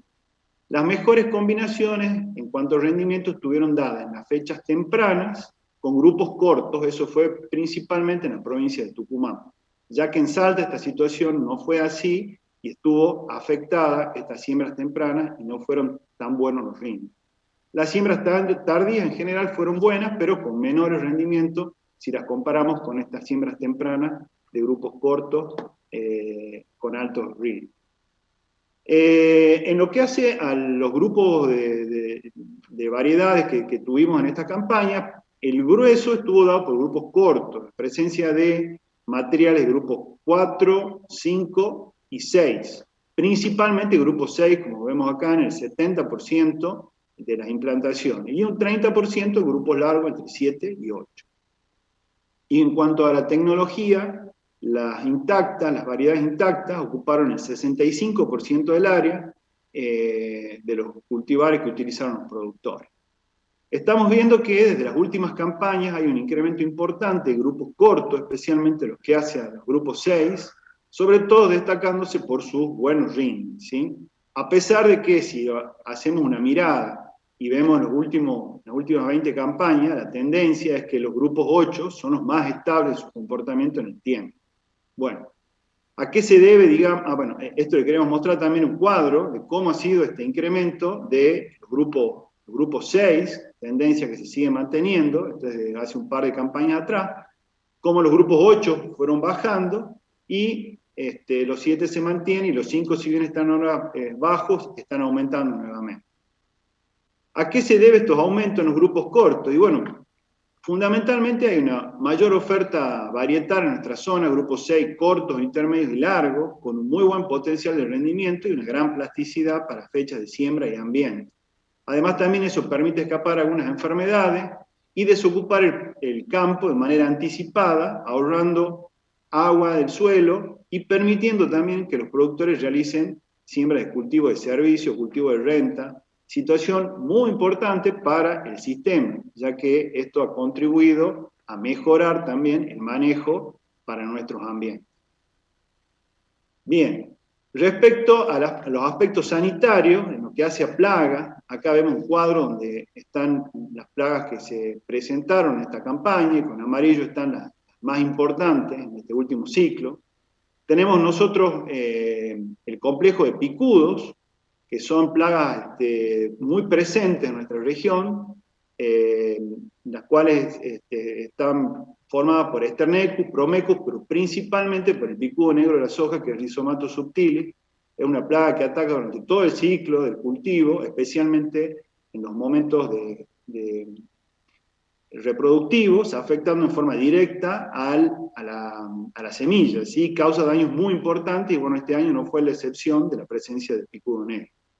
También el complejo de chinche, especialmente este año, Edesa, meditabunda y Dichelor, si lo comparamos con la campaña pasada, fue un poco menos importante su presión, pero se viene notando desde las últimas campañas una presencia fuerte del complejo de chinche, que incluso está obligando a realizar aplicaciones en el cultivo. Y en lo que hace al complejo de orugas, que siempre fueron importantes, destacar sobre todo el complejo Spodoptera, que ha obligado a esta última campaña a realizar incluso aplicaciones, si bien fueron aplicaciones más puntuales, en algunos lotes. También nos parecía importante remarcar la presencia de nematodes, tanto de nematode del quiste como nematode de la galla, en densidades muy altas. La estación experimental realiza monitoreos y viene detectando su incremento desde hace ya varias campañas, y también cómo afecta esto al rendimiento. Incluso a veces esta sintomatología se confunde con enfermedades, como el caso de Fusarium, ¿sí? Y también la presencia de la mosca barrenadora de la soja, una plaga que fue detectada también desde acá, de la Ovipo colombre, ya desde hace algunas campañas, si bien todavía no es importante en cuanto a los daños que está ocasionando, pero sí es una plaga que está presente en nuestra región. Un dato que nos parecía interesante es que, si bien se aplicaron desde 1 hasta 3 aplicaciones en promedio en los campos, el 58% de los productores manifestó que realizó 2 aplicaciones de insecticida, un poco menos que la campaña anterior. En lo que hace a enfermedades, estas fueron las enfermedades que estuvieron presentes principalmente en nuestra región, destacándose la presencia de mancha en ojo de rana, con un incremento notable ya con respecto a otras campañas, también el síndrome de la muerte súbita, y también, estas fueron las 2 principales, y también podredumbre húmeda del tallo y mancha anillada, con incrementos importantes en comparación a campañas anteriores, ¿sí? Sobre todo, bueno, esto lo venimos notando ya. Respecto a roya, que es una enfermedad que está presente todos los años en nuestra región, fue detectada en forma tardía, eso no afectó en forma considerable en los rendimientos, a diferencia de campañas anteriores donde sí es una enfermedad que puede ocasionar pérdidas de cultivo. Bueno, como dato interesante vemos que los productores realizaron, 93% realizó una aplicación al menos de fungicidas foliares, principalmente con mezclas dobles de estrovirulina y triazoles, fundamentalmente en los periodos reproductivos entre R3 y R5. Bien. Respecto a lo que es maleza, tenemos una gran variedad de malezas, pero fundamentalmente los productores destacan que este año tuvieron muchos problemas de ataco, Amaranthus quitensis, palmieri principalmente, Borreria, que es una plaga, una maleza muy importante y que está ocasionando muchos problemas en el control, y también los cloris y tricloris. En los barbechos estuvieron demorados al principio por las condiciones atmosféricas, aunque después se mejoró la condición. Y el 60% de los productores hizo 3 aplicaciones de herbicida, usando distintos, incluido el barbecho, ¿sí? Con distintos modos de acción, pero principalmente en lo que hace a los barbechos usaron, este dato me pareció importante, que el 90% con 3 modos de acción, que son inhibidores de PPO, ALS y de división celular. Y muchos problemas de fitotoxicidad. Bien, respecto a la fertilización, este dato también es interesante. En nuestra zona fundamentalmente tenemos problemas de fósforo. Se fertilizó más que la campaña pasada, y fíjense acá que los productores manifiestan que hay casi un 40% de lotes que están con valores de fósforo críticos, ¿sí? Esto es importante, le queremos mostrar acá unos ensayos que hicimos, muy cortitos, para mostrar nada más que cómo son, cuando agregamos, digamos, fósforo, cómo se incrementan, era el cuadro que le quería mostrar, cómo se incrementan entre un 15% por lo menos los rendimientos, ya que los suelos nuestros están muy afectados por fósforo. Y también los valores de proteína, que venimos notando un deterioro importante y que no se mejoran incluso con el agregado de fósforo en el suelo. Y también, aún agregando fósforo, no es suficiente para compensar la pérdida de la extracción en el cultivo. Bien. También mostrarles cómo se viene incrementando los valores de rotaciones. Fíjense en las últimas campañas, hace 7 campañas atrás teníamos un 23% y actualmente tenemos un 36% de rotación con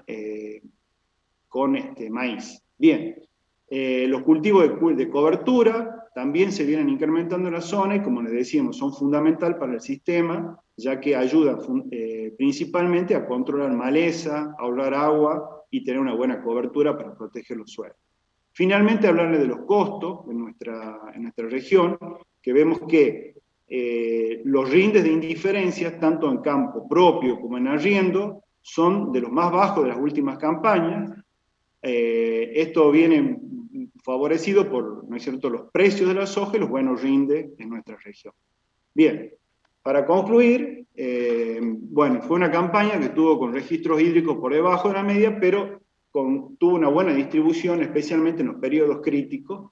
Las temperaturas fueron favorables, ¿sí? Fueron temperaturas moderadas, tanto en los máximos como los mínimos. Los rindes estuvieron por arriba de la media histórica regional, una presencia importante de grupos cortos y crecientes y de la tecnología BT. Resultados económicos fueron positivos, ¿no es cierto?, con rindes de indiferencias bajos, y con agrado vemos las mejoras en el sistema productivo a través de incremento de rotación, cultivo de cobertura y la fertilización. Así que bueno, muchas gracias. Bueno, muchísimas gracias, Fernando, por esta excelente caracterización de lo que fue la campaña agrícola 2020-2021 en el NOA para soja. Entonces, habiendo ya concluido las 4 disertaciones, vamos entonces a hacer las preguntas que nos han llegado del público. Empezamos con la ingeniera Silvina Basigalupo, y la primera pregunta para ella es la diferencia entre rendimientos mínimos y máximos entre los ambientes. ¿Es solo diferencia en la disponibilidad de agua? Muchas gracias, muy buena pregunta. Al ser todo de secano, el agua obviamente tiene un rol fundamental, pero no, en los ambientes estos que yo les mostraba, que es lo que se repite todos los años, es clave el manejo del lote en particular, que es el que le brinda todo el ambiente edáfico, ¿no? En cuanto a química, física y biológica de suelo, y que hace la gran diferencia en lo que son los rendimientos de soja en el centro-sur de Santa Fe. Por ejemplo, lotes de alto rendimiento son lotes que tienen 18 partes por millón o más de esos umbrales de fósforo, tienen cercanos a 3% de materia orgánica, y así con un montón de características en lo que hace al manejo del lote en su historia, no en el cultivo específicamente. Excelente. Otra pregunta para Silvina. Considerando que se habla de que tendremos un año niña, ¿qué se está haciendo con respecto al manejo del cultivo? ¿Cuáles serían las estrategias defensivas a recomendar? Bien, va a ser, sí, se está esperando un año similar al que terminó, lamentablemente, al 2021, y lo que sugerimos es lo mismo que se planteó para la campaña pasada. Reservar los grupos más cortos para los mejores lotes, para los lotes de mayor productividad, que sabemos que van a poder tener balances hídricos más favorables, y en los otros lotes, los más degradados, en ambientes más degradados, reservar o grupos más largos. Bueno, vimos que los 4, como vimos en la presentación, desde los 4 medio largos y 5 cortos anduvieron muy bien, y sobre todo en años así, donde las lluvias son puntuales, no son para nada generales, lo bueno también es diversificar, no solo fechas de siembra, sino, o sea, si tenemos un solo grupo para sembrar, diversificar en fechas de siembra. Y si vamos a sembrar en una ventana más corta de tiempo, diversificar en grupos de madurez, para poder tener distintas alternativas y hacer frente a distintos momentos de periodo crítico, esperando a esas diferencias en lluvias que podemos tener en el ciclo. Pero bueno, si en general me iría a grupos cortos para lotes muy buenos, y sembrar grupos de 4 medio largo en adelante para los lotes más degradados. Excelente, muchísimas gracias, Silvina. Al contrario. Vamos con Lourdes, a ver si está conectada Lourdes con las preguntas para ella. Tenemos un par de preguntas para Lourdes. Una de ellas es, en general se viene viendo que hay un 50% de maíz y un 50% de soja en las distintas zonas del centro y norte de Córdoba. ¿Cuál sería la tendencia para 2021-2022? Siguiendo esta tendencia, ¿aumentaría la superficie de maíz? Hola, buenos días. Sí, en general en la zona es 50% soja-maíz. Cerrando el análisis de campaña de este año, vemos que de la campaña que pasó, vemos que en general en varias zonas aumentó el porcentaje de maíz sobre maíz, pensando que se podía venir un año seco, un año de niña, también de sorgo, de porotos, así que es muy probable que este año, si sigue el panorama como viene, se refuerce eso, se pase alguna parte de la superficie que esperaba que vaya soja a ir a maíz, así que tal vez aumente un poco, pero está bastante fortalecida la rotación 50-50, no es que por ahí, por un pronóstico del año se cambia el 100% de la rotación, sino que bueno, por ahí se eligen algunos lotes en particular, y se puede llegar a cambiar de cultivo a maíz, a un sorgo, a un poroto, eso puede pasar este año si se consoliden los pronósticos. Bueno, otra preguntita para Lourdes. En la zona norte-norte de Córdoba, ¿cómo es la relación entre determinadas e indeterminadas para los grupos de madurez 6? En general, en la zona, todas indeterminadas. Todas las variedades son indeterminadas. Prácticamente no hay variedades determinadas.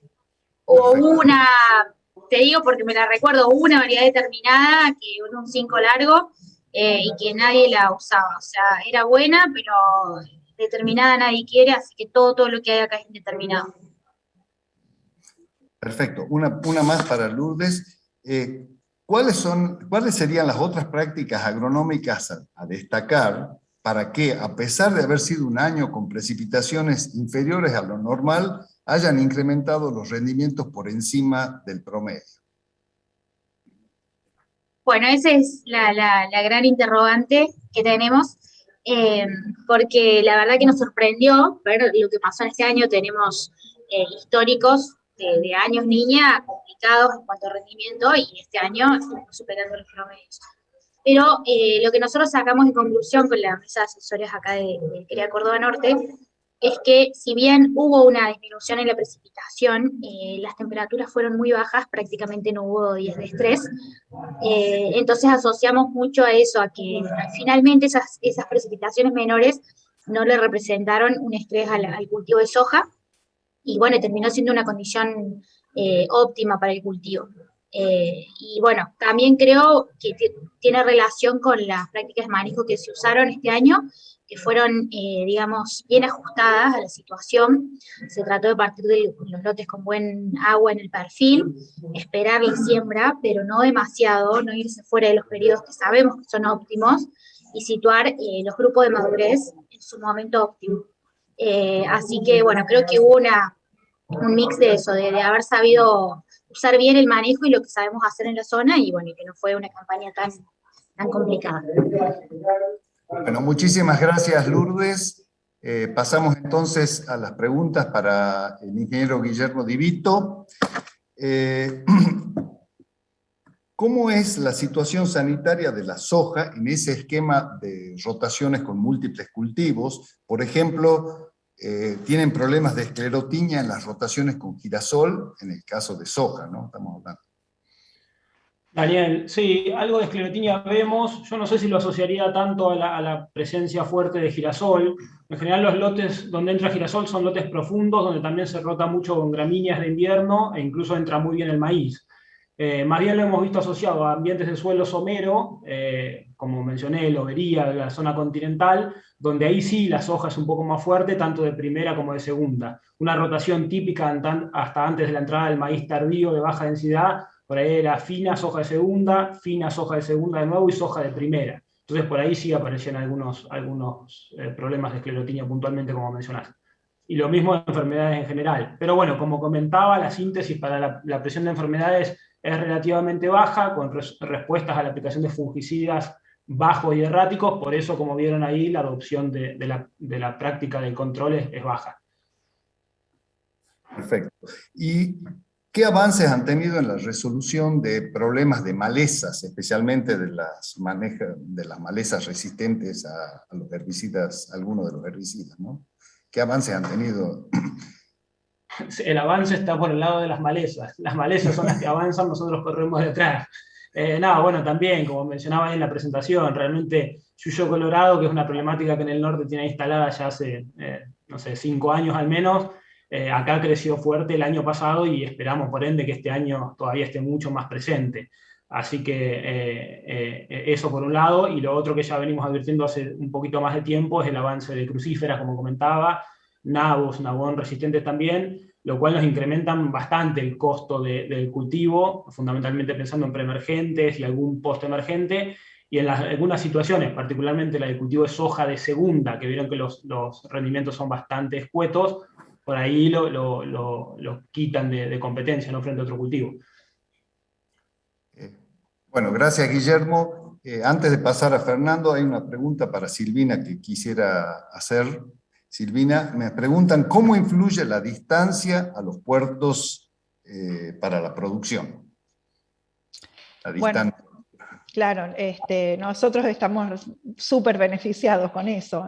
Nuestros fletes son cortísimos, tenemos todo el cinturón, el principal cinturón por donde pasan todos los granos de soja, lo tenemos acá a 50 kilómetros. Y eso influye muchísimo en lo que no tiene agregado de valor, obviamente. Para nosotros es una gran ventaja. O sea, es una gran ventaja si vamos a exportar directamente el grano. Por ahí la desventaja sería no darle, en que eso nos simplifica y no le damos más agregado de valor al grano localmente. Pero bueno, no sé bien a qué se refiere la pregunta. Si es por proximidad, nosotros ganamos en eso. Santa Fe obviamente está muy beneficiado. Perfecto. Muchísimas gracias. Vamos entonces con el ingeniero Fernando Ledesma. Y la primera pregunta para Fernando es, mostraste que el rinde de indiferencia es el más bajo de los últimos años. ¿Cuáles fueron los principales componentes que explican esa disminución? Sí, bueno, principalmente está dado por los precios favorables que tuvieron la soja. Como veíamos desde el año pasado tenemos buenos precios, ¿no? Ayudado esto obviamente porque en nuestra región también afortunadamente los rindes promedios estuvieron, los rindes que obtuvimos este año estuvieron por arriba de los rindes promedios.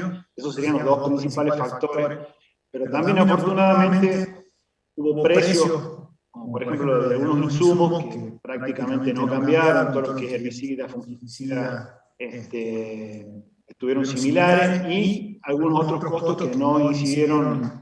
Entonces todo este combo hizo que tuviéramos estos valores de diferencias muy buenos, que son los mejores de las últimas prácticamente 10 campañas, así que eso repercutió favorablemente. Bueno, y eso también sin duda incide en que el productor tome decisiones como por ejemplo invertirlo en el campo, como lo veíamos también en algunos insumos que fueron puestos, como el caso de los fertilizantes, ¿no? Que fue muy favorable para este año comparado con el año anterior.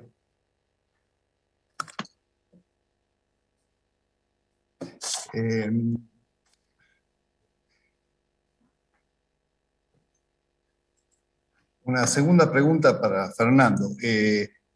Vemos que los rendimientos han sido buenos a través de manejo de sistemas, rotaciones, fertilización. ¿Qué otros aspectos de mejora del cultivo existen y que sirven para amortiguar las variaciones climáticas que caracterizan al noroeste argentino? Bien, bueno, vos has mencionado justamente son un conjunto de decisiones, de acciones y de manejo, ¿no? que hacen que, bueno, son claves para nuestra zona. Además de todo lo que mencionaste, yo creo que ha sido muy importante el manejo de los grupos varietales, ¿sí? Eso ha sido algo que bueno, el productor lo está manejando bastante bien, a pesar de las zonas que es un poco difícil, pero con lo que hace las rotaciones, cultivo de servicio y demás, y esa combinación de tener grupos más cortos que liberan antes el campo y permiten aprovechar mejor el agua útil que tenemos en el suelo, eso es un factor clave, digamos. Y dentro de lo que nombrábamos recién, el tema de fertilizantes, ¿no? Es también muy importante en nuestra zona, que ya hemos comenzado a ver muchas zonas donde el déficit es muy grande y eso está limitando el rendimiento y la brecha se hace importante, así que también es otro factor a tener y a tener en cuenta y a considerarlo dentro de este manejo sistémico que tenemos que tener del cultivo, ¿no?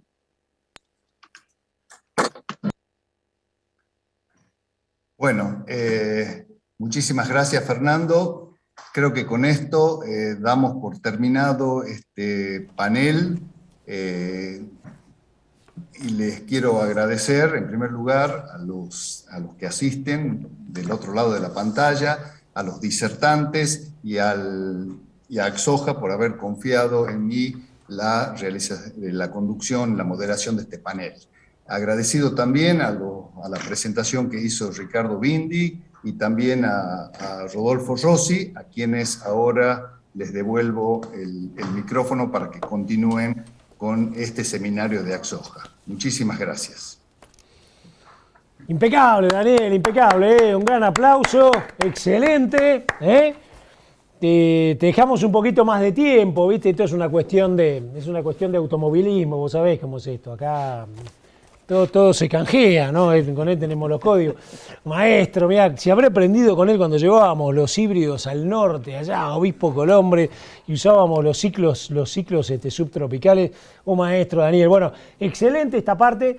A mí me quedó esto de poder juntar gente de CREA, APRESID, Obispo Colombres, INTA, ¿no? Y prácticamente 4 grandes regiones del país y poder analizar eso, toda la problemática agronómica productiva en cada una de las zonas. Excelente, excelente Silvina, María Lourdes, Guillermo, Fernando, y por supuesto con la moderación de Daniel. Espectacular. Y ahora, lo que dijimos al principio, fertilización. Exactamente. ¿No? Fertilización. Recién hablábamos, no tenemos mucho tiempo, pero hace un ratito aprovechamos todo acá, así que estuvimos haciendo, mientras lo mirábamos, estuvimos intercambiando, hicimos una nota acá con el amigo y hablábamos de un poco lo que venía, lo que nos venía, las ideas que nos venían de acá, que era cómo logramos además, Rodolfo, ese crecimiento no solo en área, sino ese crecimiento vertical, ¿no? Exacto. Y hablamos de fitomejoramiento, hablamos de biotecnología, hablamos de fertilización. En realidad, un círculo virtuoso, ¿no? Es como que toda la tecnología está, necesitaríamos un poquito más de chasis, tal vez, ¿no? Un poquito más de motor. Exactamente. Sí, y casi que llegamos a la conclusión que es un tema de ponernos de acuerdo y un tema legal, ¿no? De propiedad intelectual y todo. Exactamente, exactamente.